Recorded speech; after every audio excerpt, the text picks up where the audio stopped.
All right, Rabotai, before I start, unfortunately, we have a long list of people that needs our tefillot that are in not a simple situation. And I would really ask you to, if you could just spare like 5 minutes, say Tehillim, or if you learn something, say it for those people. And the names are Rabbi Elchanan Tzvi Menachem ben Liba, Melech Hillel ben Zelda, Binyamin Michael ben Miriam, Ilan ben Miriam, Breina Bracha bat Rina, and Avner ben Chefzi. Very important that we do that. I mean, not simple. So how do they say it? When the cat's away, the mice will play. That's kind of the direction in which I'm going now. What does it mean? So, this week is Parashat Yitro. And we all remember very well when we were young in our hearts. No.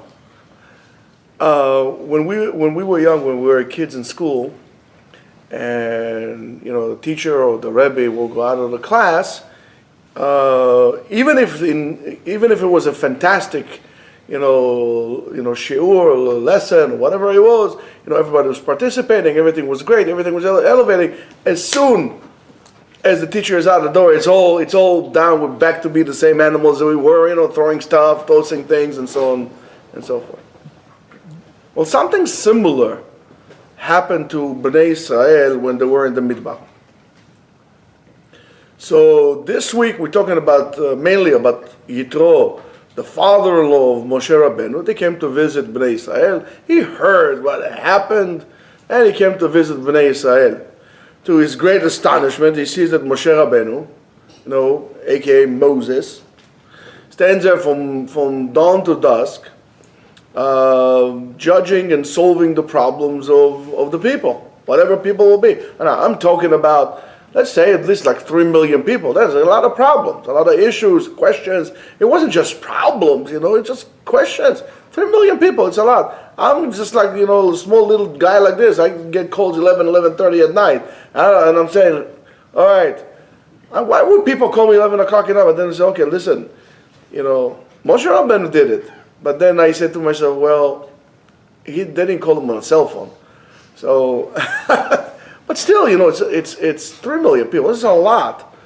So he refers to Moshe, and he's saying to him, or trying to convince him, thank you, to establish a certain hierarchy, which is quite organized hierarchy of judges, and so on and so forth. As we say, Sarei Alafim, Sarei Meot, and they would be dealing based on the severity of the thing, just similar to the concept that we have today. So I guess in terms of the judges, the judicial system that we have today, it's probably all thanks to Yitro, right? You have court, you have the appeal court, you have Supreme Court, you have this court, and so on and so forth. And by the way, when you have the system of Supreme Court and on, every state has a different definition of what Supreme Court. For example, in New York, the Supreme Court is not the highest court, right? And then you have the circus courts, which sometimes they turn into a circus, and so on, So that was all the idea of Yitro, to Moshe Rabbeinu to do so, and they should judge and deal with the people, again, based on the severity, and only like the very serious questions or cases will come to Moshe Rabbeinu, and by doing so, he's going to have less of a burden in terms of the amount of work that he's putting into. And that advice of Yitro seems to be very good advice, and it's very simple advice, almost ingenious. So instead of one person judging and dealing with the whole entire nation, of course, without a doubt, it's better to do a certain hierarchy that it will be more efficient. So therefore, the questions asked, why didn't Moshe Rabbeinu was a smart dude. Why didn't he think about it? What was his logic behind it? And again, I'm just thinking about those people that I just mentioned the names, and it's really bothering me. I mean, I believe me, some of the people I know, and some of those people I know very well, and some I don't know, but I still feel so very saddened by it. And I think that we should not live life like, same old, same old. Not take it into heart how fragile our lives are and how grateful we are to be able to be here. Let's do the right thing. Let's not waste it on nonsense and so on. It really has to do with this parasha, but I just can't wrap my head around it. It's really upsetting. I mean, some of these people are just like fantastic people. Anyway. So why did Moshe Rabbeinu? What was his logic behind it? I mean, you would expect him to do so. So Moshe preferred to judge the people or to deal with the people. When I say judge, it really means to deal with the people all by himself. He did not nominate, anybody around him, because he wanted to elevate everybody to a high spiritual level by which he was, and I want to talk maybe later on. We'll talk a little bit about the word believing or whatever it is, and how he plays a different, plays a little game in Hebrew. But he believed that they could reach his level. He knew where he was, but he believed that the people can do it also. So he, after all, he did receive the Torah straight from God, and nobody else. But still, he wanted to bestow some of this greatness and the holiness that he had on the people, because it spreads. Holiness spreads. As much as impurity spreads, holiness spreads too. And we spoke about it a million times. You take the Sefer Torah from the Echal, you put it on the the Etz Chaim becomes holy. You put it on the Teva, that becomes holy, and so it spreads out. It spreads out. It spreads out. If it's not Davar Chefetz of Kedusha, it's Tashmish Kedusha, and so on. It spreads as much as Lahavdil Tuma spreads as well, just to make things equal. So Moshe Rabbeinu was in such a high level, such a high spiritual level, and before that, I'm just going to make a pause 1 second and just pay attention. And then this is all to ourselves. A way to, or an indicator of where are we holding spiritually. So he was in such a high spiritual level that as far as he was concerned, there was no room for hatred, jealousy, fighting, how do you call this? Scheming and all kind of things, small politics that we all, experience it today. But in Am Israel, there were people also, not everybody was, there were people also who were very low, on a lower spiritual level, that really thread the mud of division. That was their thing. They always like to do machlokot, divide and conquer, separate,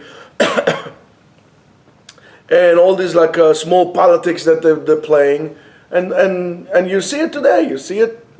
Unfortunately, there's no difference between some of those people and what we have today in politics, whether it's in American politics, Israeli politics, and so on and so on. There are very few people with a vision, with an inspiration, with a sense of mission. Well, people are just there to make a lot of noise, to create divisions between people. They're not there to solve problems. They're there to create problems, and that's very sad. And this is, again, it has to do with this week's parasha. This is why society falls apart. So when they came to judgments by Moshe Rabbeinu, His Holiness really shone upon them. And immediately they felt how senseless all those fighting and arguments that they have, how pale all the claims that they have towards the shining glory of holiness. So, right away, and it's quite quite evident that those fights ended up immediately. Because if you fight with someone and you realize that really, practically speaking, the fight or the argument that you have with that person is pointless, there's no point to fight. Sometimes we continue fighting even when it's pointless, just because so we won't lose face. But that's not the way of a person who is a Baal Dat. So because he was so, they immediately stopped fighting, and it was quickly, and all parties accepted his judgment immediately. And this is exactly why Moshe Rabbeinu wanted for them to come to him. He says, it's pointless. You come to me, you'll see how pointless it is. We're going to have peace. It was good. And that was the reason why he wanted. He wanted them, by doing so, to be able, when you start seeing how pointless are all these arguments, you're going to be able to elevate yourself spiritually, because it will make sense to you. Okay, so if you're a person that seeks arguments all the time, and jealousy and hatred and so on and so forth, who divides and conquers, you're basically at the pits of spirituality, if any. Now, it does not make a difference which position you hold. We're talking about, how you are inside as a spiritual entity, as a person. You look around you, you look at yourself, and you'll be able to see where you hold it. There's really no, and that's why the Torah, our Torah, that is so holy, would not give you any commandment to hate anyone. Even Amalek, they did horrific things to Am Israel. The commandment of the Torah is to remember what Amalek did to us, not to hate Amalek for what he did to us. Remember, don't hate. So, however, Yitro, on the other hand, he came from the outside. He came from the outside. And from the outside, he had a different point of view of what is actually happening in Am Israel. We mentioned your dad's name. And he says how he saw how Am Israel is actually fighting and so on and so forth, even before they came to Moshe Rabbeinu. And he says, next to Moshe Rabbeinu, everybody elevates themselves. But from the point of where they are holding, they are still on a lower level. That the fact that they were by Moshe, and they were elevated, it's just momentarily. There hasn't been a change in them, a fundamental change in them that would actually take them by the hand and bring them one step higher. And that's what it is. When the cat's away, the mice will play. They went back to the thing. It was only because of Moshe. So there was a fix-up, but the fix-up was very temporary. It wasn't a root canal in your spirituality and really who you are. Therefore, he decided, right, to make a certain hierarchy from the people itself. Don't bring us, judges and advisors from, outside. Not from the people themselves. Why? So those judges will be close to the heart of the people and will be able to better understand where they're coming from, and by doing so, pick up, of course, the right people. Now, when we say, the term that the Torah uses is a very fascinating term. The Torah uses Anshe Chayil. Anshe Chayil, מה זה Anshe Chayil? מה אשת Chayil? מה זה Chayil? If you look the word Chayil, it's something like Chayal, a soldier. A person that knows, a soldier needs to know how to fight, who is he fighting, why is he fighting, willing to give his life, and so on and so forth. That's Anshe Chayil. You're going to look around you, you might have a different idea who should be a rabbi in your congregation based on the fact that does he fit this criteria, doesn't fit this criteria. Maybe not Anshe Chayil, but some could be Anshe, something else also starts with a chet. The Lord Anshe Chayil. A Chayal should give his life. Sacrifice, truthfully. Not just say, Yes, guys, after me. Come on, you go, I'll be right there. It doesn't work like that. That's why you should be the first one there. That's why you should be, doing extra. He's a chayal. He has a mission, he has a vision, he knows. That's why we should respect soldiers. Chayal is a soldier. We should respect people that wear uniform, but not wear uniform just like any other security guy wears a uniform. I'm talking about soldiers. Whether it's the National Guard, whether it's the Marine, the Air Force, from and so on and so forth. You should have respect for them. And you should learn from them how you should actually live your life. Then you become an ish chayil. Ish chayil, al tikra shemo ish chayil, ela ish chayal. A man. First of all, you got to be a man. Then you have to have the, right? But those people have to come from within the people. That's why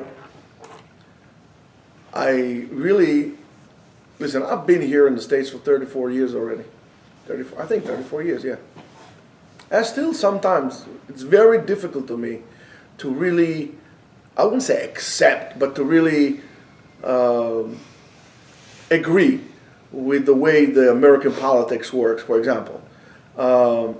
Let's say, I don't know, let's say I live in Texas.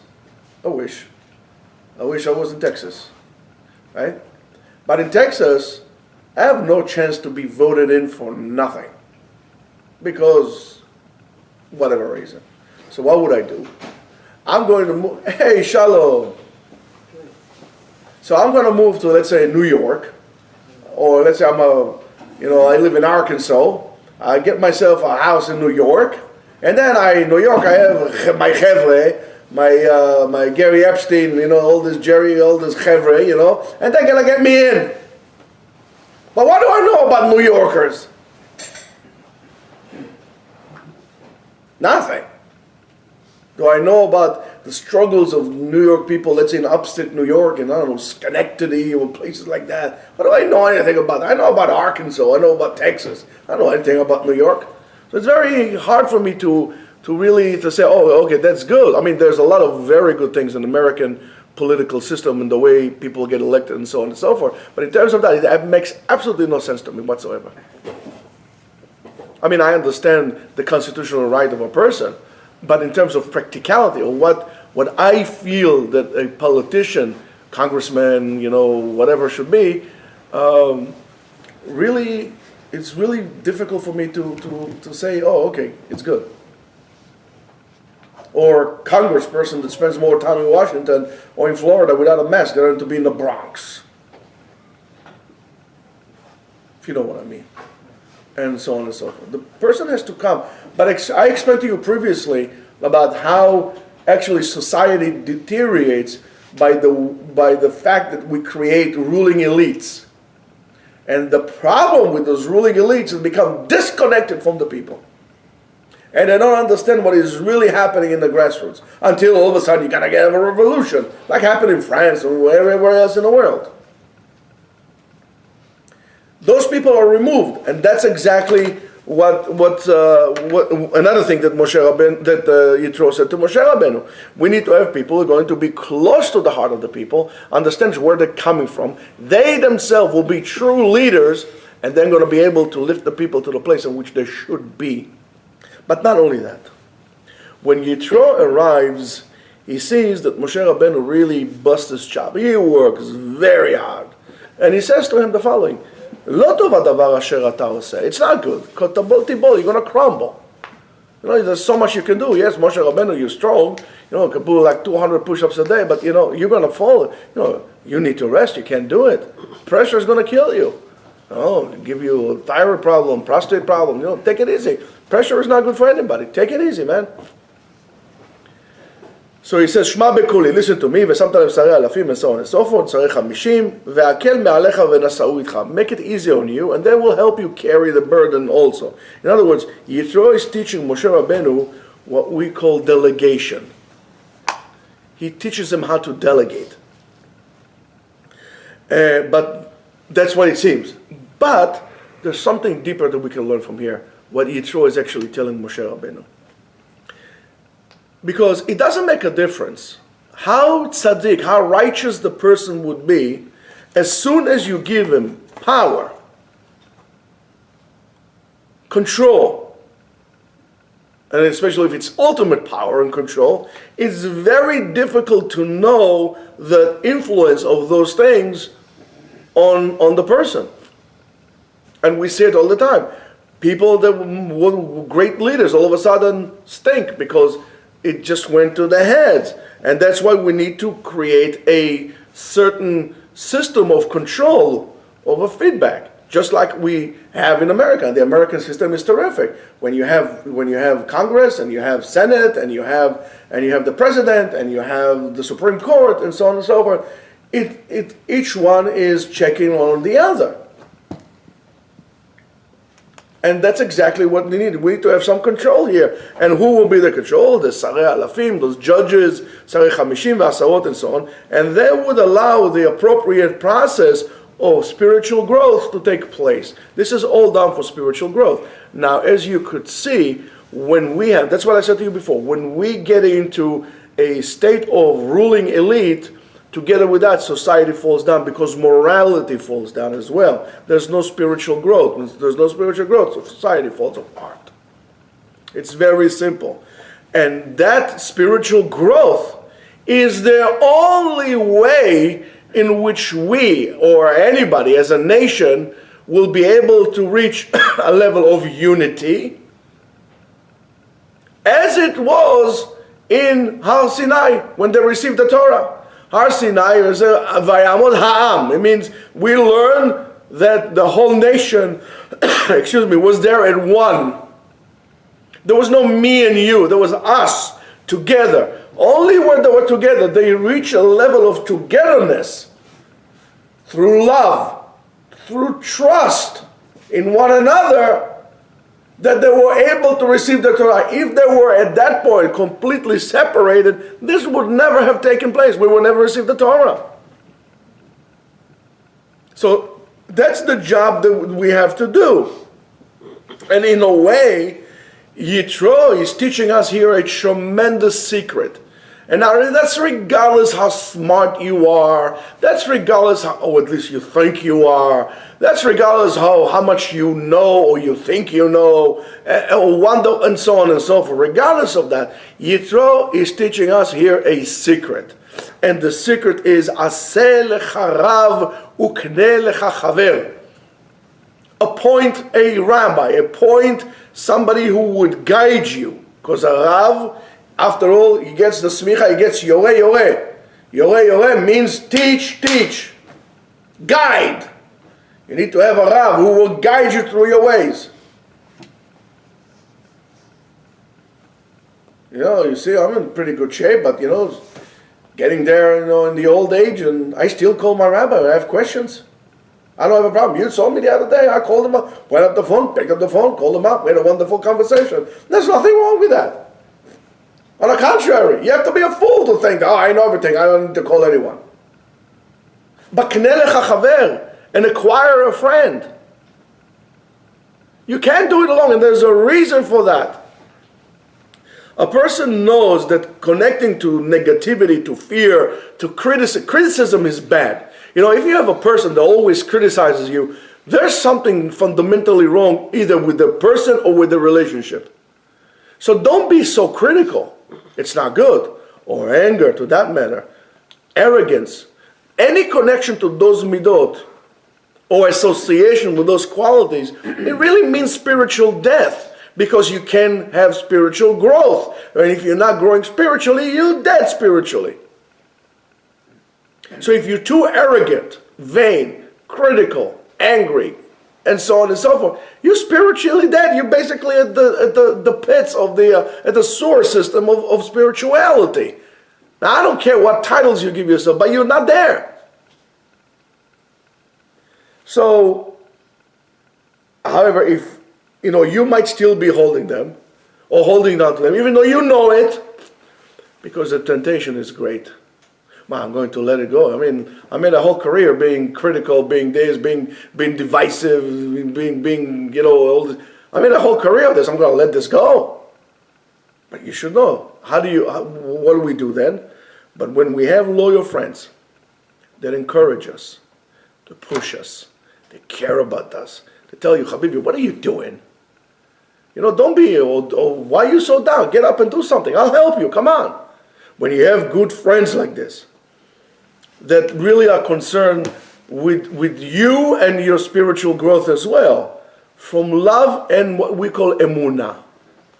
They believe. What does it mean, believe? In Hebrew, right, emunah is a very tricky word. Le'amen is to train, but emunah is also le'ha'amin. And when I trust in someone, I call it emun. I give you emun. I trust in you. But when we don't trust one another, or we don't believe in one another, we create separation. One of the greatest levels of Moshe Rabbeinu, he believed that the people can rise spiritually. And that's why he allowed to do that. Moshe Rabbeinu said the people are capable. So not only you need to have trust in your rabbi or your mentor, your rabbi needs to have trust in you that you're capable to grow and to develop and to learn, each one to his own level, but everybody is capable of growing. If you have a rabbi that his attitude that it's not right, it's a waste of time, the bunch of Americans, so let him go and sell stuff at the Home Depot. But that should not be a rabbi. That's because he's a teacher, he's moreh, he's teaching. So emun is trust, so it has to be mutual. If you are a teacher in a classroom and you believe that you have a bunch of kids that cannot learn, you're going to be a bad teacher regardless of how good you are. You don't believe in their ability. You have to believe that every kid is capable. And that's what a true leader does. He pushes you, he encourages you, he shows example. But he does that also. He believes in your ability. I remember 1973. Well, I wasn't there, but when I was a kid in Ramat Golan, when there was a guy named Avigdor Kahalani. They fought a whole, there was something like 50 Israeli tanks against 2,000 Syrian tanks. And there was a certain battle over there. They were all lined up like this, and they basically said, we're going to charge at them. I mean, they will make a fantastic samurai movie, but they were Jews who did that. There were like, I don't know, maybe 10 tanks left at the end, and then said, okay, we have to charge at the Syrians. And nobody wanted to move. So this guy, Avigdor Kahalani, which is a Jewish hero, said, listen, I don't have a bunch of chickens in my thing, in my platoon. I have a bunch of men. And they all went, one after the other. Or when the Syrian commando landed near Nafach in Ramat Golan, there were people there they could have taken the easy way out. We don't have to fight. There's somebody else willing to fight. They were all running into battle. People were running into battle because they believe in the fact that there is somebody behind them, and they believe in what they were fighting for. That's Anshe Chayil. We all need to be like that. We are able to do so. We are able to do each and every one of those fantastic things. Things that you can't even believe that you could do. I'm going to tell you, you could do this. Come on, Rabbi, don't exaggerate. And I will tell you, no. You are exaggerating in your lack of the abilities to do it. But you could. So, when we have this emunah and loyal friends, Ne'eman is a loyal friend also, Mishum emunah. Why is he loyal to me? Because he believes in my ability to grow. He believes in me and I believe in him. So they push us to grow, and it comes from love. We can reach a level what we call Chayei Netzach, eternal life. I mean, not we're going to live forever, but eternal life, that our life here will be like Olam Haba. In other words, our life here will have a meaning. The problem with society today, that everybody's alone, they're locked in their room, they don't care, nobody cares about anybody. Oh, you say, oh, no, they give the 5 seconds gossip, and then they move on with their lives. Nobody cares about anyone. You know, you can be out of shul for like a whole entire month, right? Nobody will pick up the phone and say, hey buddy, are you feeling okay? Where you been? We became all guilty in the fact that there are people that we're all invisible. We don't care. We only see ourselves. We're walking with mirrors. The only thing we see is ourselves, but everybody else is invisible. And that's a horrific thing. Okay, maybe the guy went to a different shul, but do you know that? You say, oh, he probably went to a different shul. Pick up the phone. Say, buddy, everything is okay. I don't care about you. I just haven't seen you in shul. I just want to make sure you're okay. Are you okay? Everything is fine? We're all guilty. That's division. That's why we are all in a very low spiritual level. So, and this is really the purpose of what this all society is all about, basically. And by the way, that's the whole concept of Har Sinai, of receiving Ma'amad Har Sinai, receiving the Torah, and then you stick to the Torah through unity, and you get Chayei Netzach. Your words live forever. HaKadosh Baruch Hu accepted and agreed with the advice of Yitro for the fact of for the sake of Am Yisrael, of the people's future. Yes, it's right, 100%. That at the presence of Moshe Rabbeinu, they're all behaving like little tatales. Everybody is like a tzaddik. Everybody is good. They agree. No, I'll be mochel you. I'll forgive you. That's true. But we also need to worry about the future of the people. We need to prepare for the day after Moshe Rabbeinu goes away, after Moshe Rabbeinu dies. And of course the question is asked, why is that? So the Kabbalah tells us something very simple. The Kabbalah teaches us that in spirituality you cannot force anybody to be spiritual. You can't. There's no oppression or spiritual oppression. There's no such thing. I cannot force you to be spiritual, and I cannot force anyone to accept upon himself the burden or the yoke of Torah or mitzvot, and it has very deep spiritual roots. Why it cannot be done? One has to be from a free choice. So how do we really help a person to become chozer b'tshuva, to repent, to come back to the right path, to do what is right to do? And we did speak about this. Adam HaRishon, just chazara for something. Adam HaRishon was the total sum of all neshamot together. He was a total sum of all neshamot. He is the trunk of the tree. And then it split to Cain and heaven, and then it split further. To the point that each and every one of us is a little twig in the tree. Each and every one of us in the body of Adam HaRishon, we are a little cell. And we did speak about it. There are more cells in the human body than there were humans in the history of the world.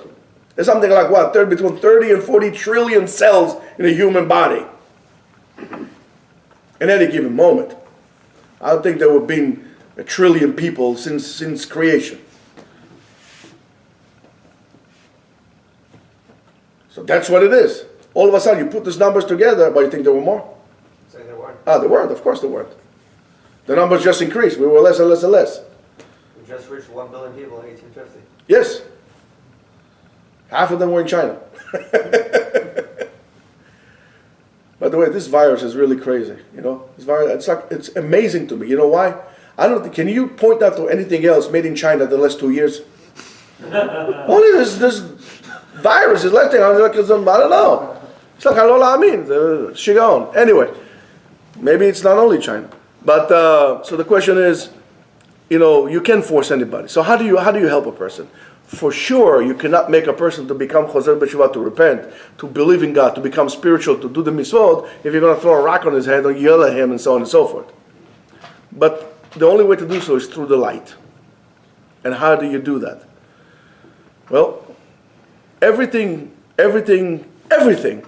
has a spark of holiness in it. Excuse me, that's its reactor. That is like nuclear reactor inside every particle that exists in the world even if it's bad, has a particle that it's holiness. Even if it's avodah zarah, idol worshipping, there's a particle of holiness in it. Otherwise, it could not exist. Nothing could exist if there's no nitzot kedusha in it. Our job, of course, is to, if you're really good, is to take your glasses and to put it on and say, I see the spirit, I see the spark.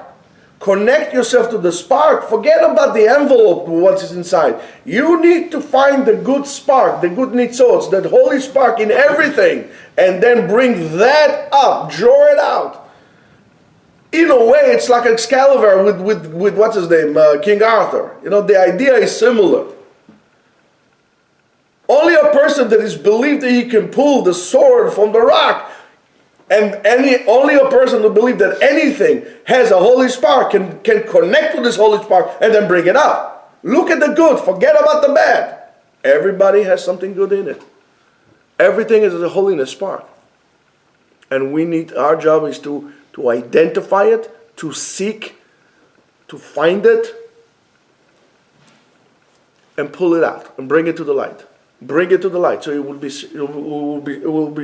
will shine on all of us.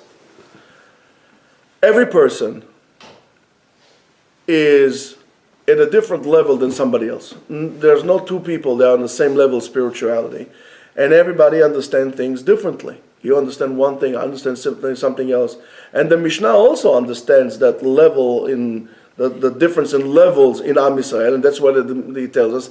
Aseh what? Lecha Rav. Lo asu lachem. Aseh lecha. Each one to himself has to have a Rav. In other words, each and every one of us should understand where his spiritual level is right now, and according to that, point a rabbi or a mentor to him that understands him, understands the language, is not embarrassed to go into the mud, to be able to pull them out. Not that they're going to sit down in the mud together, have some tequilas, that you will be able to pull them out from there. But if the guy is on a high level, there's such a high level. Let's say, for example, Alav Shalom Rav Ovadia Yosef, I'll go to Rav Ovadia Yosef, he's going to help me. Yeah, he will try to help you, but not necessarily you'll be able to receive his help because your vessel does not fit. It's like, for example, I forgot what it was. Forgot really what it was. I think it was a salad or something. They tried to put it together, but it wasn't fitting. So now they're making more universal things, Or let's say, for example, electric outlets. You know how many different electric outlets out there in the world? I think Brazil is like 12 different types. In one country, it's crazy. You need to find the right adapter to you that you'll be able to get you going. The right adapter to you. So you're going to go to Rav Ovadia yourself with all his greatness, Alav Shalom, with all his greatness, he's not going to be able to help you. Not because he's not capable, because you just don't fit. Go a little lower. Don't be, what will my people say, you're Todea mi Arav Sheli, you know who my rabbi? My rabbi is, what is it? It's like a fan club, what is it? Dumbledore, whatever you call this, It's not a fan club. That's why I keep saying to you that Judaism is a way of life. It teaches you how to live. And the rabbi should be the guide for your life. Now you got to be very careful. Who do you want to guide you in life? Not just anybody that looks good and has a good voice could become your rabbi. He needs to understand you. He needs to also have a vision for you and share with you the vision. And he needs to believe in your ability to actually grow and develop.